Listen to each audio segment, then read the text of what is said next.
soal rumah podcast kami nih Bapak. Mungkin ada sedikit tanggapan Bapak? Untuk rumah podcast kita ini ya, jajaran Korem 151, saya hanya bisa berkata ya luar biasa, super banget ya. Karena saat saya pertama datang di sini kurang lebih sekitar 2 Agustus 2024 ya, saya diperkenalkan oleh Bapak Komandan kita bahwa kita Korem 151 sudah punya podcast ya, betul ya, Pak. Ini luar biasa menurut saya ya, terobosan yang beliau ambil sehingga bisa menjadi corong berita ya dari kita ya, TNI khususnya di jajaran Korem 151 Binaya untuk dikenal luas oleh masyarakat.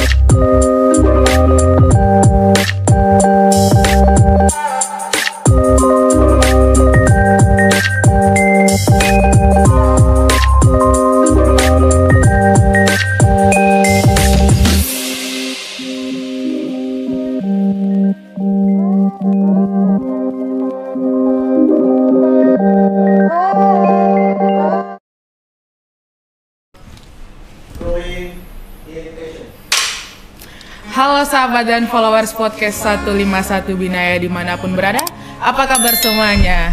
Baik, tentu yang diharapkan dalam keadaan sehat. Jangan bosan-bosan nih sama saya. Kembali lagi bersama saya Serdakoa Travela Aprilia Melsasail. Kali ini kita kedatangan tamu yang istimewa dan luar biasa. Langsung saja kita sapa Bapak Dandim 15066 Lea. Halo, selamat sore Bapak. Selamat sore Mbak. Apa kabarnya Bapak? Alhamdulillah, baik sehat. Baik, sehat. Nah Bapak, bagaimana keadaan Bapak saat ini Bapak? Alhamdulillah ya, saya Letnan Kolonel Infantri Muhammad Tamami dalam keadaan sehat walafiat. Menyala 55. Menyala 55. Siap Pak. Bapak boleh perkenalan diri secara singkat biar sahabat dan followers podcast 151 Binaya bisa mengenal siapa Dandim 15066 Lea. Baik, Assalamualaikum warahmatullahi wabarakatuh. Sahabat podcast, saya Letnan Kolonel Infantri Muhammad Tamami, alumni Akademi Militer tahun 2004. Saat ini saya menjabat sebagai Dandim 15066 Lea, tempatnya di Pulau Buru, di mana di sana kita membawahi 2 kabupaten, yaitu Kabupaten Buru dan Kabupaten Buru Selatan. Saya beragama Islam. Saya sudah berkeluarga, istri saya 1, anak saya 2. Selanjutnya semua keluarga saya saat ini berada di Pulau Buru, khususnya di Kabupaten Namlea. Ya. Sekolah juga di sana. Sekolah juga di sana berarti ya Bapak. Alhamdulillah. Baik Bapak. Nah Bapak, kalau boleh tahu sebelumnya Bapak dinas di mana sebelum menjabat Dandim 15066 Lea? Sebelum saya menjabat Dandim 15066 Lea, saya sebagai Danyon di 763 Papua Barat, Kasuari. Ya, selanjutnya sebentar menjadi staf di Kodiklat 2 bulan. Setelah itu saya menjadi Dandim di sini. Siap, berarti masih berkelana di daerah timur ya Bapak ya? Iya, sepertinya seperti itu. Spesialis daerah timur. Baik Bapak. Nah Bapak, apa kesan Bapak pertama kali datang di Maluku? Baik, kesan saya yang pertama pada saat datang lagi sini, ini adalah kedua kalinya saya menginjak tanah Maluku. Kedua kalinya. Iya. Yang pertama saya pernah Satgas Pamrawan tahun 2012-13 di daerah mana? Di Maluku dan Maluku Utara. Waktu itu saya berada di Maluku Tengah, khususnya di Kecamatan Latu.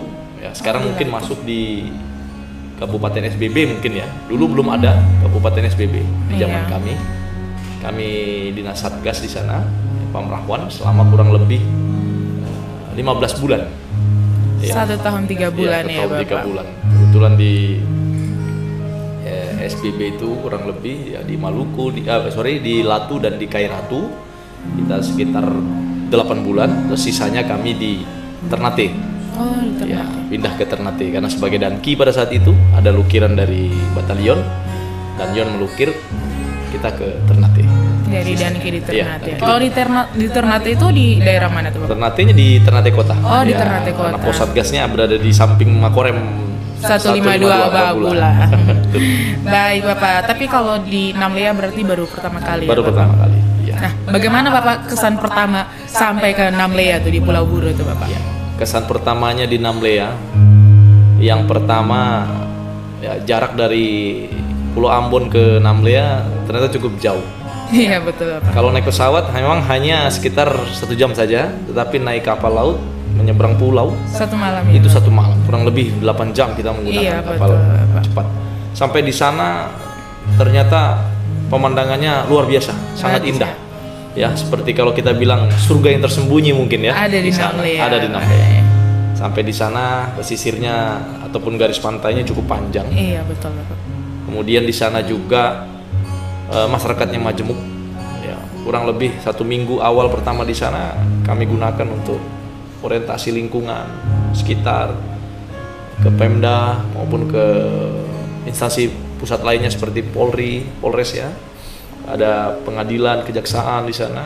Ya. Tempatnya cukup kondusif, masyarakatnya cukup majemuk, termasuk ke wilayah Kabupaten Buru Selatan.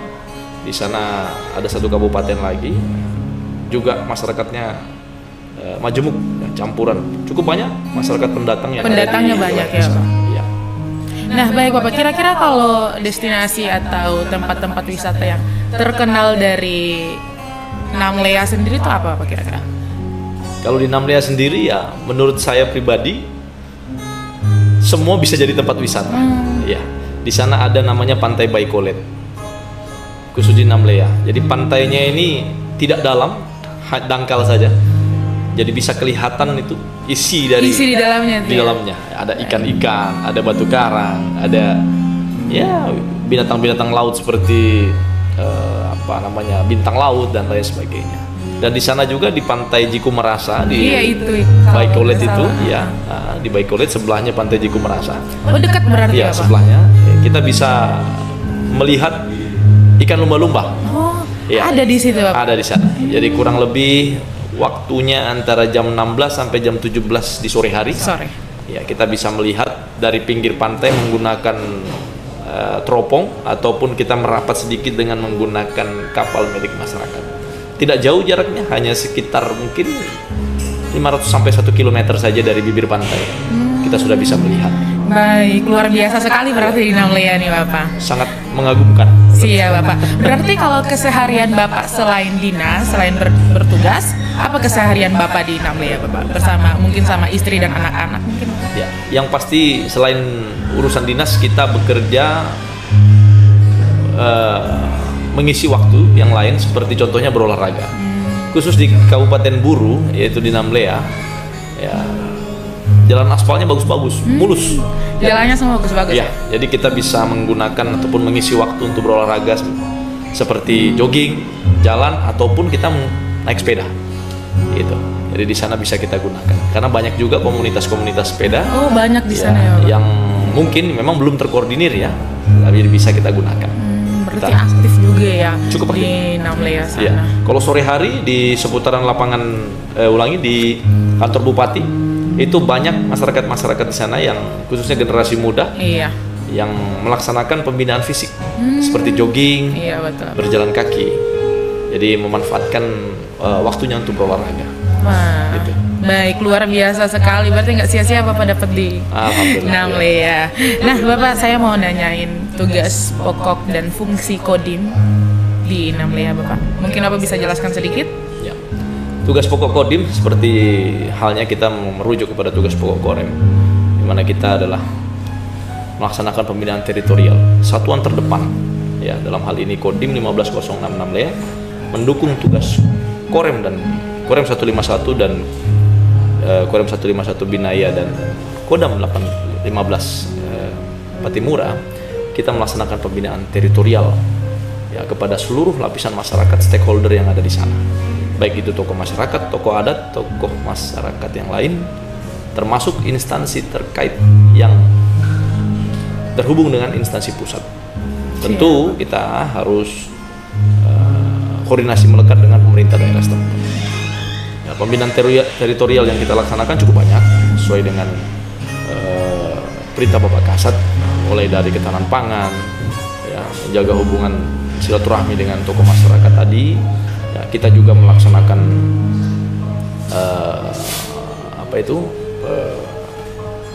membuka lahan pertanian ya, yang menjadi fokus Bapak Kasat. Gitu. Iya Bapak. Nah baik Bapak, kalau di Kodim Namlea sendiri membawahi berapa koramil Bapak? Kodim 16 sementara ini membawahi 5 koramil. 5 koramil. Ya. Koramil kotanya, yang pertama itu Koramil Namlea sendiri, yang kedua Koramil Lexula, yang ketiga ini Koramil Wayapo, yang keempat Koramil Air Buaya, dan yang kelima Koramil Wamsisi. Kalau yang di Kabupaten Buru sendiri ada berapa koramil? Kabupaten Buru ada 3 koramil. 3 berarti Buru Selatan Buru Selatan 2. Ya? Oh, baik Bapak. Nah, saya pengen tahu nih Bapak, mungkin Bapak sebagai Dandim bagaimana buat kalau babinsa itu kan kebanyakan kan orang tua semua ya Bapak ya. Nah, bagaimana Bapak bisa menjaga moral para bapak-bapak babinsa itu biar kerja sama masyarakatnya lebih dekat gitu. Maksudnya meningkatkan moral bapak-bapak itulah. Apalagi kan yang kita tahu babinsa itu kan pasti sudah berumur gitu, sudah bapak-bapak gitu. Untuk meningkatkan moral babinsa, yang pertama saya mengajak ataupun membudayakan hidup sehat. Karena untuk meningkatkan moral ini kan bukan hanya materi aja Mbak ya. Betul. Jadi kita menggugah para prajurit tadi yang usianya sudah mulai 50 tahun ke atas ini, kita ajak untuk berjalan kaki. Jadi hari Selasa, Kamis, dan hari Jumat saya mewajibkan seluruh babinsa saya untuk berjalan kaki di wilayahnya masing-masing. Wajib itu ya, wajib ya? Dengan melaporkan melalui dokumentasi aplikasi terlampir. Iya, ada kita pakai aplikasi Mbak. Baik. Jadi kebetulan kan Oplas semua prajurit kita ini sudah pakai HP Android ini. Iya betul Bapak. Jadi kita cukup pakai aplikasi Samsung Health ya, sehingga melaporkan minimal babinsa bergerak ataupun berjalan 3 km. Itu kami wajibkan. Lebih boleh, kurang jangan. Lebih jadi boleh. Seminggu 3 kali dia bisa berjalan kaki, berolahraga, sehingga kondisi fisiknya bagus, sehat. Baik, Bapak. Ya itu. Selanjutnya ya berbicara moral lagi ya. Setiap bulan di Kodim 1506 Namlea kami mengadakan kumpul bareng.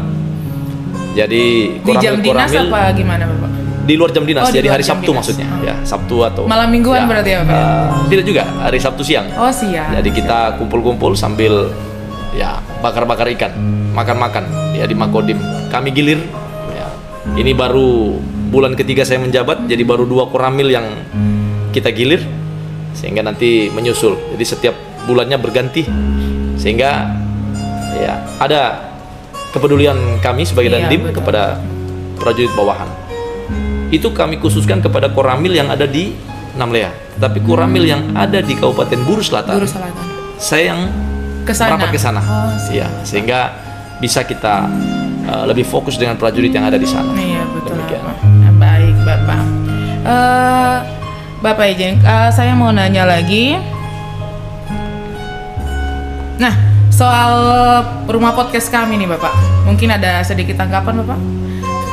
Untuk rumah podcast kita ini ya, jajaran Korem 151, saya hanya bisa berkata ya luar biasa, super banget ya. Karena saat saya pertama datang di sini kurang lebih sekitar 2 Agustus 2024 ya, saya diperkenalkan oleh Bapak Komandan kita bahwa kita Korem 151 sudah punya podcast. Punya podcast ya, betul ya, Pak. Ini luar biasa menurut saya ya, terobosan yang beliau ambil sehingga bisa menjadi corong berita ya dari kita ya, TNI khususnya di jajaran Korem 151 Binaya untuk dikenal luas oleh masyarakat. Iya, baik. Di Namlea banyak minyak kayu putih ya? Oh iya betul. Kalau ciri khas dari Namlea itu apa? Minyak kayu putih kalau nggak salah ya Bapak. Betul sekali. Jadi minyak kayu putih merupakan komoditi utama yang ada di Namlea. Ya, jadi setiap rumah punya tanaman minyak kayu putih, sehingga bisa diolah sendiri oleh sang pemilik rumah.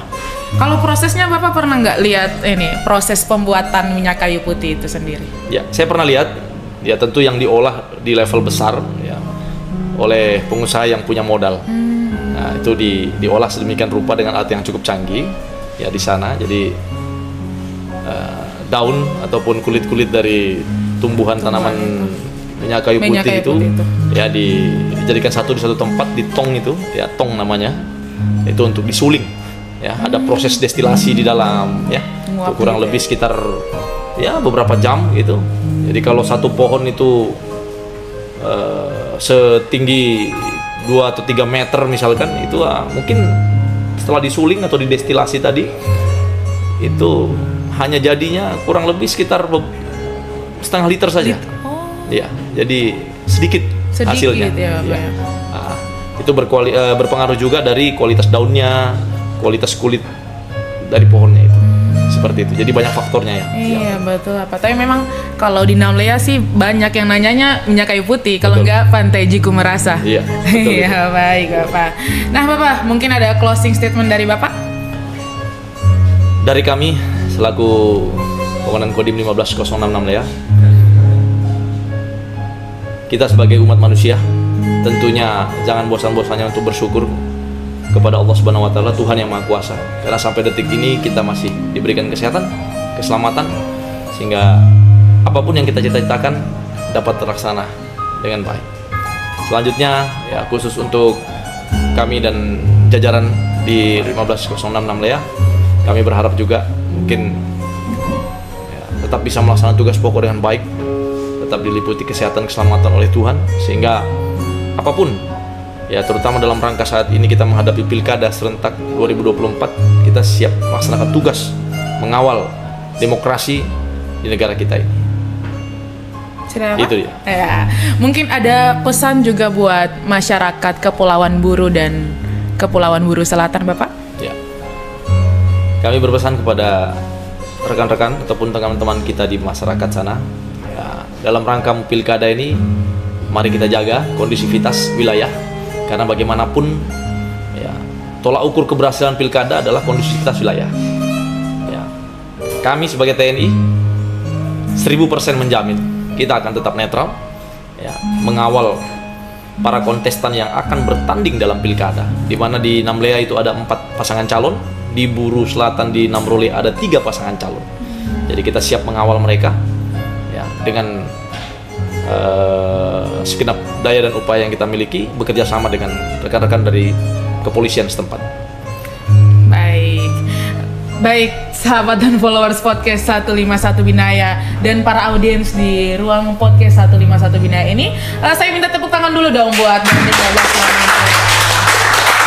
Nah, Bapak, terima kasih atas informasi yang Bapak berikan. Sama-sama. Semoga kita di jajaran Korem dan terutama untuk jajaran Kodim 1506 Namlea bisa lebih kompak lagi ke depannya ya Pak ya. Nah, baik sahabat dan followers podcast 151 Binaya, terima kasih karena telah menonton video singkat ini. Sampai jumpa dan sampai ketemu lagi di episode-episode berikutnya.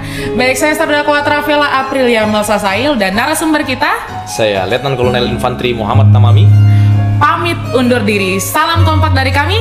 Kai Mese Aman. We love Indonesia forever.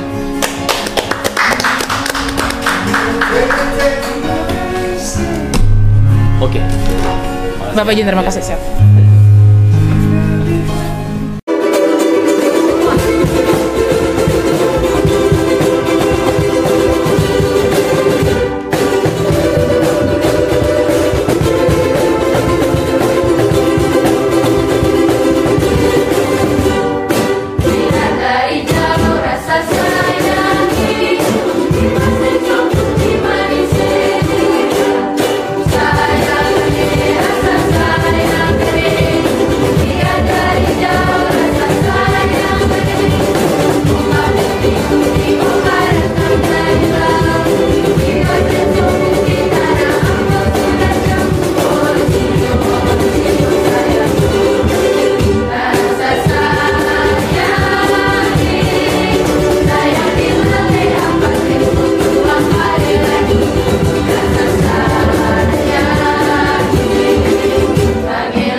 kita serupai.